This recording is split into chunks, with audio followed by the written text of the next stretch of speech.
Are you going to be a lion or a sheep? The king of the jungle or another insignificant number in the herd? A leader or a follower? Hey guys, welcome to another episode of Plant Based Mafia. I am Danny Costanzo, aka the Plant Father, and we will be reading Chapter 10 from Dr. Esselstyn's famous book, Prevent and Reverse Heart Disease. And the name of this chapter is Why Can't I Have Heart Healthy Oils? I get that question a lot, and Dr. Esselstyn is very clear about it. And let's just jump right into the book. Chapter 10. During the 1990s, the headlines were suddenly filled with the wonders of the Mediterranean diet. It was widely hailed as a much more heart-healthy approach to eating than the average American diet, largely on the basis of research by a group of French scientists headed by Dr. Michel de Lorgeriot of Joseph Fourier University of Grenoble. Known as the Lion Diet Heart Study, the research spawned scores of magazine and newspaper articles and Mediterranean-style cookbooks. For this study, the French researchers assembled 605 subjects, all of whom had survived a first heart attack, and divided them into two groups. The profiles of the two were very similar when it came to risk factors for coronary artery disease, including cholesterol and other blood lipid levels, blood pressure, and tobacco use. About half of the subjects, 302, were asked to consume a Mediterranean diet, which the American Heart Association defines as follows: high in fruits, vegetables, bread, and other cereals, potatoes, beans, nuts, and seeds. Includes olive oil as an important source of monounsaturated fat. Dairy products, fish, and poultry consumed in low to moderate amounts, little red meat.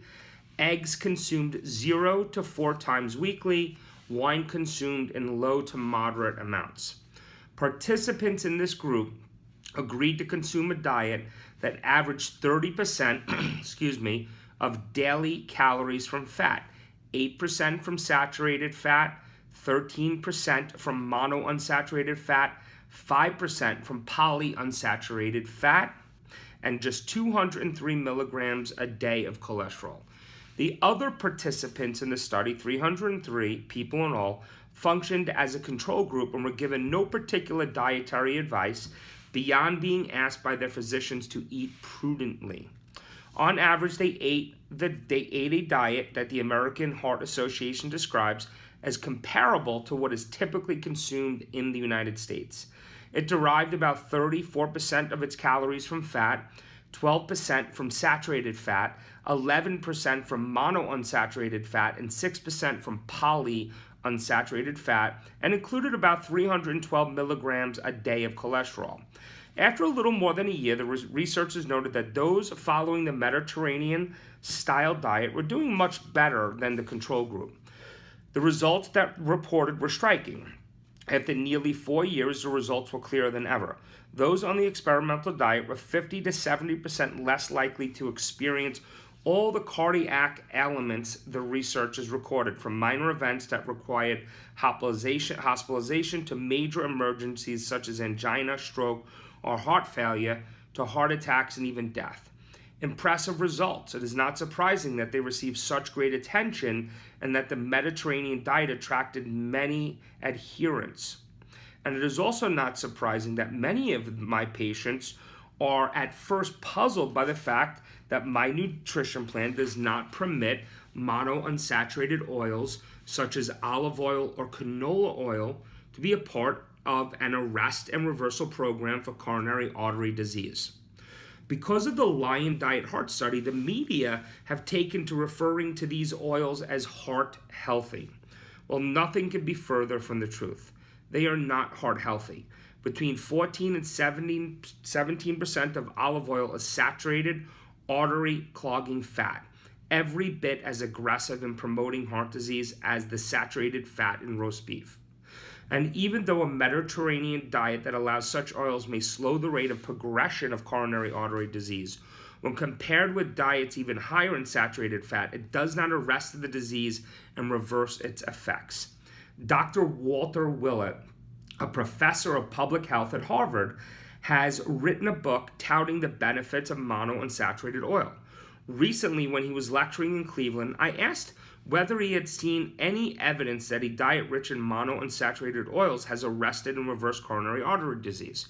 No, he replied, but added that there were indirect evidence of arrest and reversal in the Lion Diet Heart Study. But let's take another look at that study. There is no question that the group consuming the Mediterranean-style diet did not fare nearly as badly as those in the control group. But there's another way to look at the results of the Lion Diet Heart Study. By the end of the study, nearly 4 years after it started, fully 25% of the subjects on the Mediterranean diet, 1 out of 4, had either died or experienced some new cardiovascular event. I feel these are wretched results for a non-malignant disease. We can do much better. During a panel discussion at the Second National Summit on Cholesterol and Coronary Artery Disease in 1997, Colin Campbell, author of the best-selling China study, was asked his thoughts on the results of the Lion Diet study and to compare those results with those he found in studying health and nutrition in rural China, where coronary disease is practically non-existent. Colin didn't hesitate for a moment. The Mediterranean and rural Chinese diets are practically the same, he replied. I would say the absence of oil in the rural Chinese diet is the reason their superior success. In fact, the medical literature is filled with evidence of the harmful effects of monounsaturated oil. The late Dr. David H. Blackenhorn of the University of Southern California School of Medicine compared baseline angiograms within 1 year following up angiograms in persons with coronary artery disease. He found that the disease had progressed just as much in those consuming monounsaturated fats as it had in those eating saturated fats. Similarly, Lawrence Rudell of the Wake Forest University Baptist Medical Center experimented with the diet of African green monkey, which metabolizes fats very similarly to human beings. At the end of the 5 years, he found that those monkeys consuming monounsaturated fat did show higher levels of HDL, good cholesterol, and lower levels of LDL, bad cholesterol, but autopsies on them showed that they had developed just as much coronary disease as those fed saturated fat. Rudell later repeated the experiment using rodents and obtained the same results. Robert Vogel, the University of Maryland School of Medicine researcher whose experiments I recounted in Chapter 5, found that eating bread dipped in olive oil reduced the dilation in the brachial forearm artery that is normally seen with the brachial artery tourniquet test. This suggested temporary injury to the endothelial cells, compromising their ability to produce nitric oxide. And Japanese researchers have shown that monounsaturated fat elevated blood sugar and triglycerides in rodents with a diabetic tendency. And once again, I invoke my own experience.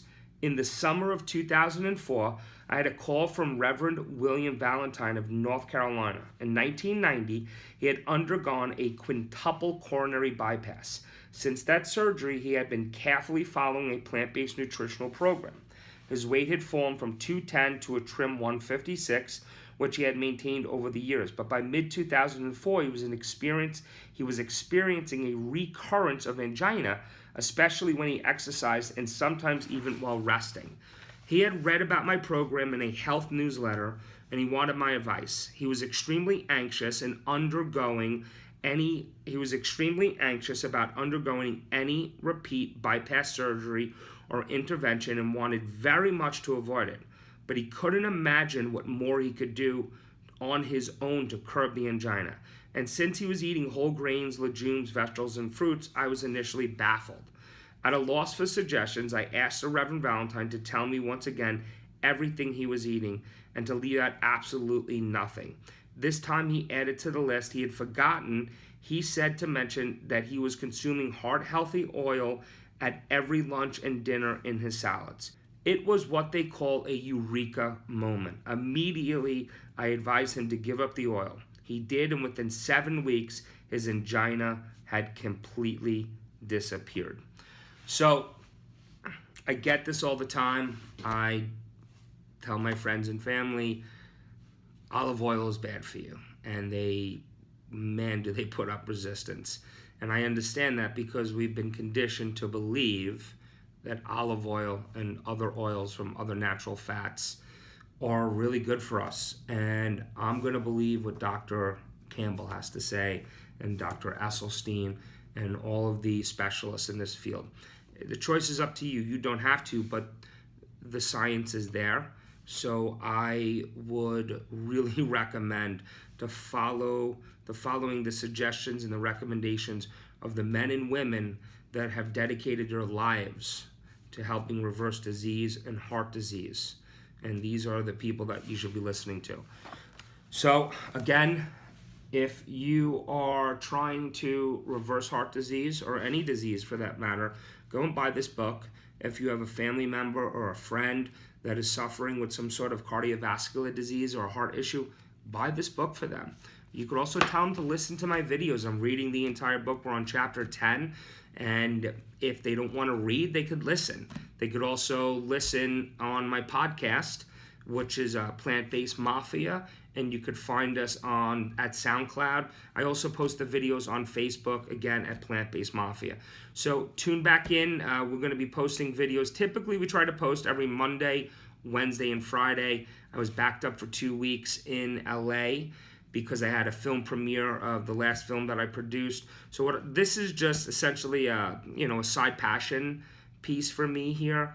I'm really passionate about trying to help people get educated about reversing heart disease. So sometimes I slip because I have a media company that I'm running, but I beg of you to please educate yourself, learn about this.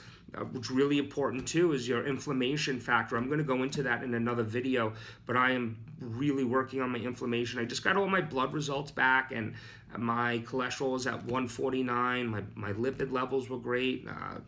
Homeostasis levels, blood sugar was great, but my inflammation was elevated, so I have to focus more on that. Not sure why, but I'm going to add some different foods into my system, and I need to, I got another 100 pounds to lose, so my blood pressure is really good too. So once I drop that other 100, I expect all of those things to really kind of balance out.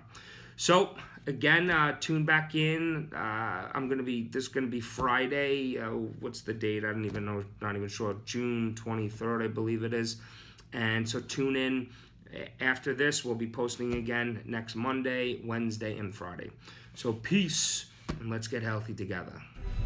Are you going to be a lion or a sheep? The king of the jungle or another insignificant number in the herd? A leader or a follower?